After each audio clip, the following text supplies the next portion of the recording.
పల్నాడు జిల్లాలో రాజకీయం వేడెక్కింది. స్థానిక వైసీపీ, టీడీపీ నాయకులైన కాసు మహేష్ రెడ్డి, ఎరపతినేని మధ్య మాటల యుద్ధం నడుస్తుంది. పరస్పర విమర్శలు చేసుకుంటూ ఎవరు ఎక్కడ తగ్గేదే లేదంటున్నారు.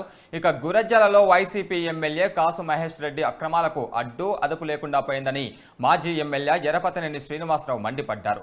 పల్నాడు జిల్లా మాడుగులలో జరుగుతున్న అక్రమ రంగురాళ్ల తవ్వకాలను పరిశీలించిన ఆయన మాడుగుల గ్రామాన్ని దత్తత తీసుకుని వివిధ రకాల అభివృద్ధి పనులు చేశారని ఆయన పేర్కొన్నారు. ఇక ఎరపతినేని వ్యాఖ్యలకు స్ట్రాంగ్ కౌంటర్ ఇచ్చారు కాసు మహేష్ రెడ్డి. పల్నాడు జిల్లాలో మైనింగ్ దొంగ ఎవరో ప్రజలకు బాగా తెలుసని ఘాటు ఆరోపణలు చేశారు.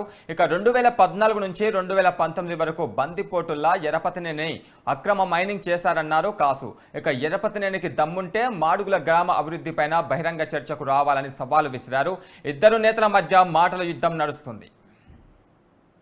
వైసీపీ అధికారంలోకి వచ్చిన తర్వాత ఈ కాసు మహేష్ రెడ్డి ఎమ్మెల్యే అయిన తర్వాత స్థానిక వైసీపీ నాయకులు ఈ గ్రామాన్ని పూర్తిగా అవినీతిలోకి నెట్టారు, అరాచకాలు చేస్తూ ఉన్నారు. గ్రావెళ్ళు మొత్తం కూడా ఎలాంటి పర్మిషన్ లేకుండా 100 కోట్ల రూపాయల గ్రావెల్ని బయట ప్రాంతాలకు తరలించి అమ్ముకుంటున్నారు. ఇక్కడ మనం చూస్తే ఇప్పుడు ఈ స్టోన్ మీరు చూశారు. ఈ స్టోను ఇది మనం ప్రభుత్వ భూమిలో, మాడుగుల ప్రభుత్వ భూమిలో దీన్ని అడ్డగోలుగా కాసు మహేష్ రెడ్డి ఆధ్వర్యంలో స్థానిక వైసీపీ నాయకులు అక్రమ మైనింగ్ చేస్తూ ఉన్నారు.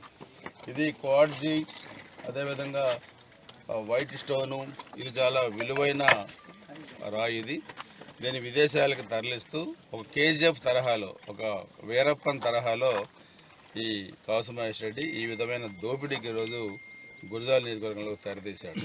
పల్నాడు దొంగ ఎవరు, బందిపోటు ఎవరు, డకాయిట్ ఎవరు అంటే అందరికీ తెలిసి ప్రాంతంలో 2014 నుంచి 19 వరకు ఒక దొంగల, బందిపోటుగా, డకాయిట్గా గురజాల నియోజకవర్గంలో అక్రమ మైనింగ్ చేసి దోచుకుంది ఎరపతినేని శ్రీనివాసరావు. ఆయన ఈరోజు నీతి చెప్తున్నాడు. మాడుగుల పోయి అంటాడు క్వార్ట్జ్ మైనింగ్ జరుగుతుంది, అక్రమ మైనింగ్ జరుగుతుంది అంటున్నాడు. మాకేం సంబంధం? ఒకవేళ అక్కడ నిజంగా అక్రమం జరుగుతుంటే ఖచ్చితంగా యాక్షన్ తీసుకుంటా. నేను మొట్టమొదటి రోజు ఎమ్మెల్యే అయిన రోజే చెప్పాను, ఎనీ మైనింగ్ పర్మిషన్ ఉండి చేయాల్సిందే. పర్మిషన్ లేకపోతే ఎంత పెద్దవాడైనా సరే, ఎవడైనా సరే, మా పార్టీ వాడైనా సరే ఊరుకోనని చెప్పాను. ఇదిగో దానికి నిదర్శనం. మాడుగులలో 2008 సంవత్సరంలో వాళ్ళు పెనన్సులా అనే వాళ్ళకి ఇచ్చిన పర్మిషన్ 2008లో నేను ఎమ్మెల్యే కూడా కాదు. అది పర్మిషన్ ఉందా లేదా ఇంకిత జ్ఞానం బుర్ర కూడా లేదు.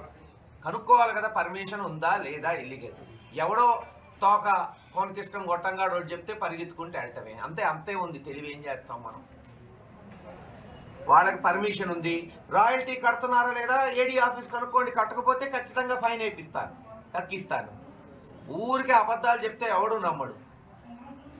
5 సంవత్సరాలు 19 వరకు కనీసం ఒక అభివృద్ధి చేయకుండా, ఒక హాస్పిటల్ కట్టాలా, ఒక ఇళ్ళు కట్టాలా, ఒక ఊరికి నీళ్లు ఇవ్వాలా, ఒక కాలేజీ కట్టాలా. గురజాల్లో చేసింది ఏంది? 3-4 వేల కోట్ల ఇల్లీగల్ మైనింగ్ దోచుకున్నాడు. వాళ్ళ ప్రభుత్వమే కదా జీవో ఇచ్చింది. ఇల్లీగల్ మైనింగ్ జరిగింది, సిబిసిఐడి ఎంక్వైరీ చేసింది, మళ్ళీ సిబిఐ ఎంక్వైరీకి పోయింది. ఆయన చెప్తున్నాడు నీతులు.